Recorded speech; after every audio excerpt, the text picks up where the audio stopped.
Hundreds of Canadians remain stranded amid the endless echoes of explosions in Sudan, as evacuation flights to bring foreigners home from the war zone have ended. The situation remains volatile, dangerous, and unpredictable.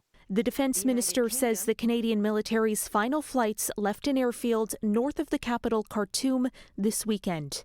205 passengers were airlifted out, including 60 Canadians. I think we need to be very, very proud of that. Canada's top soldier highlighting how dangerous those flights have become. There was fighting around the airport as our aircraft were approaching. In fact, our pilots on night vision goggle were able to see small arms exchanges as they approached. So far, 400 Canadians have been swept to safety on 6 Ottawa-operated flights, as well as Allied flights. 200 more citizens are left looking for other routes of escape.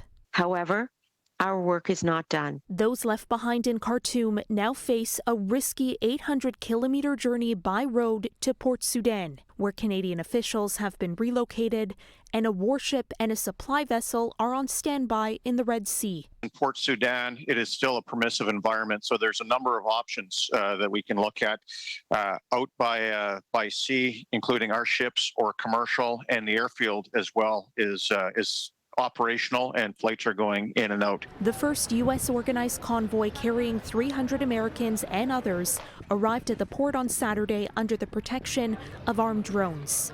The next U.S.-led convoy has seats for Canadians. We're in touch regularly, either through proactive calls overnight through our call center, or receiving calls also from Canadians looking for options if they decide to not shelter in place and to venture on the road towards Port Sudan. The truce between Sudan's 2 rival military forces has been extended for another 72 hours. But as evidenced by the black smoke that streaks the sky above Khartoum, the fighting has continued through a series of ceasefires.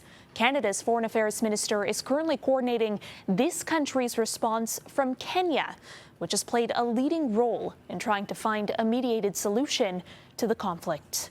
For City News, I'm Caryn Ceolin.